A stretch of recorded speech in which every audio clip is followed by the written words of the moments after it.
গোলকিপারের ব্যর্থতায় স্বপ্ন আর ভাঙবে না টাইগার ভক্তদের। 6 ফুট 4 ইঞ্চি উচ্চতার দানবীয় এক বাজ পাখি আসতে চলেছে বাংলাদেশ দলে, যাকে তুলনা করা যায় আর্জেন্টাইন গোলরক্ষক সার্জিও রোমেরোর সঙ্গে। উচ্চতা কিংবা গোলকিপিং স্টাইল দুইই যেন একেবারে আর্জেন্টাইন গোলরক্ষকের প্রতিচ্ছবি। এই গোলকিপার লাল সবুজে হয়ে খেললে টাইগারদের দুর্গ হয়ে উঠবে চীনের প্রাচীর।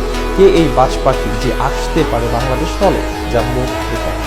এশিয়ান কাপে বাংলাদেশ যে কয়টি ম্যাচ হেরেছে তার মাঝে 2টি হারের বড় একটা দায় ছিল মিতুল মার্মার। নেপালের বিপক্ষে ফ্রেন্ডলি ম্যাচে তো একেবারে যা ইচ্ছে তাই অবস্থা ছিল মিতুলের। সাত সোহেলের সঙ্গে মিতুল মার্মার জন্যই নিশ্চিত জয় হাতছাড়া হয়েছে টাইগারদের। কিন্তু বর্তমানে জাতীয় দলের 1 নম্বর গোলকিপার মিতুলের রিপ্লেস তো এই মুহূর্তে কাবরেরার হাতে। অভিজ্ঞ জিকোতো ম্যাচের পর ম্যাচ ক্লাবে বেঞ্চে বসে সময় কাটান। তরুণ তুর্কি শ্রাবণ বাংলাদেশের ভবিষ্যৎ হলেও বড় ম্যাচগুলোতে তাকে নিয়ে বাজি ধরার সাহস খুব একটা পান না কাবরেরা। প্রকৃত অর্থে